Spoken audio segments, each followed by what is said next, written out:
So today I'm gonna build a 36-volt battery pack out of this old laptop batteries for my Hiboy Max V2.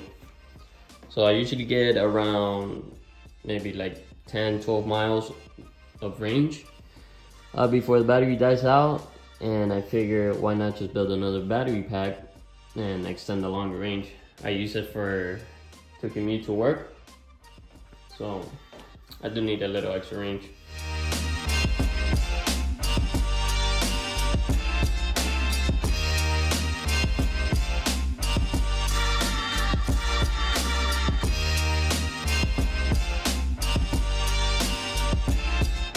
Alright, so I got the batteries and already in this battery holders.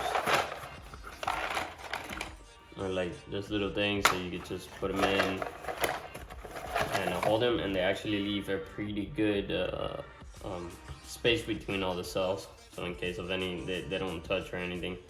So basically got a 10 series, so all of these are gonna be in series and then 3 in parallel, making it around 6 to 7 milliamp hour.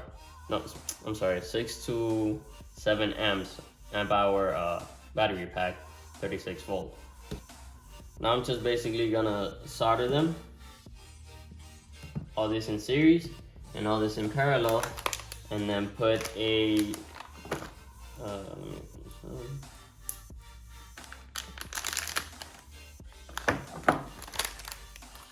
and then here we have a 10S BMS, which what I'm gonna do is I am gonna use the BMS to charge the batteries so they can all be equally charged, but I am gonna put the load, I'm not gonna put the load through the BMS, right? Because I want this battery connected directly in parallel with the other one over there, which I could just simply take this off and charge it separately from the other one, because if not, we're looking at around 11 hours of charging time if I left them both in parallel instead of just having this one charged separately, and then I can charge them both at the same time. And usually it'll take maybe like 5.5 hours. But yeah, this is what I'm gonna do. I'm just gonna go ahead and solder this and see if we finish this.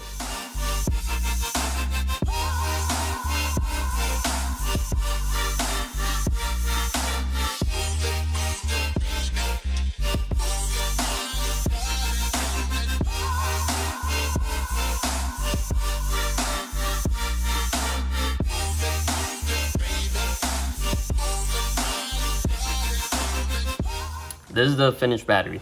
All right, so I have small wire going from this, I guess, bus bar, you say, to the battery, to each cell. This wire handles up to 5 amps. So if it goes anything over 5 amps, it'll blow. But we're gonna be pulling around not even 2 amps from each cell for this for the scooter.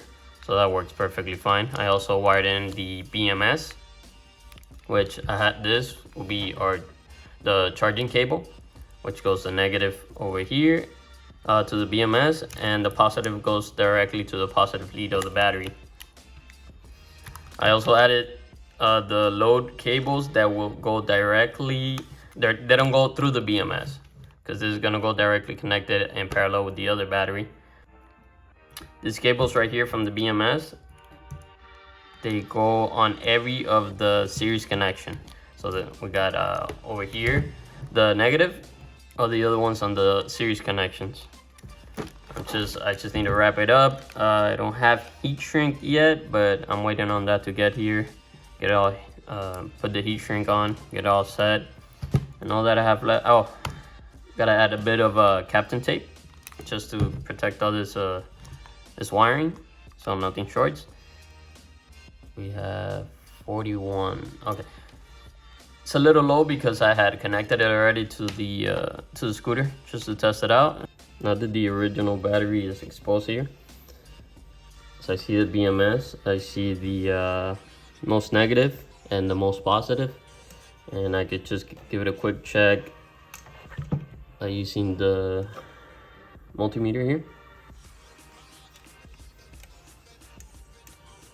The negative and the positive, and we have 41, almost 42 volts.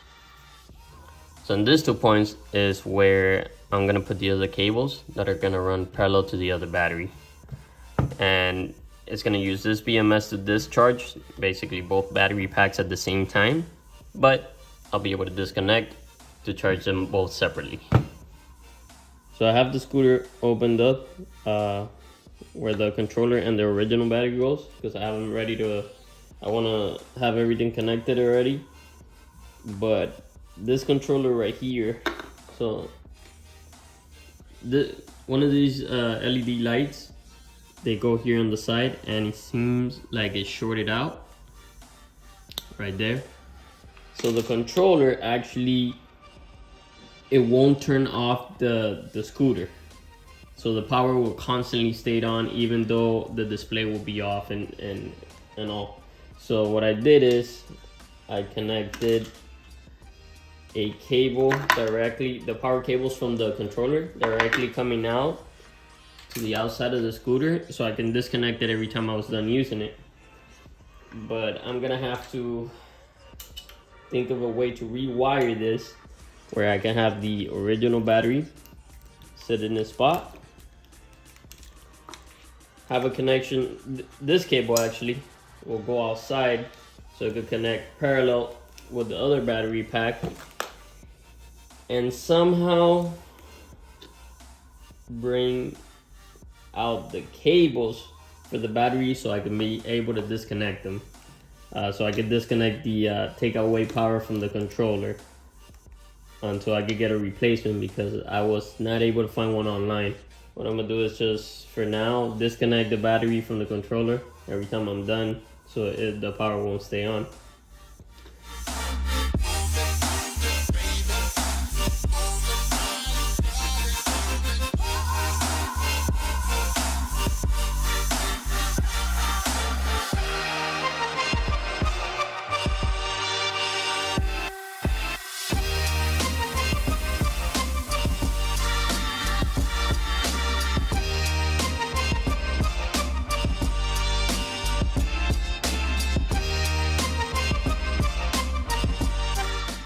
Alright, so I finally, what I did, I had to extend the batteries, the battery cables, so I could make it through the hole right here, as well as the ones for the controller.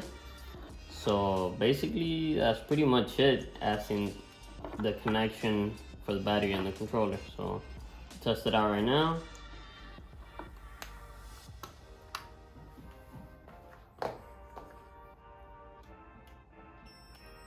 And beautiful, we got power. So there we go. So what I could do is just, when I'm done writing, I unplug it, put it to charge, ready to go. I'm also gonna put some foam double-sided tape on the battery, just for cushion against the metal.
Finished doing the wiring.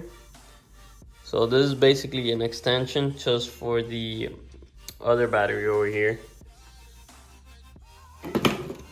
to go parallel.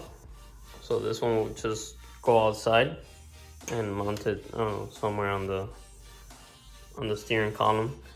I have the two that will connect the controller to the battery itself, and then we got the charging port for to charge this battery, and this one will charge separately. So basically got all the wires down. All I gotta do is seal this thing up and give it a test drive.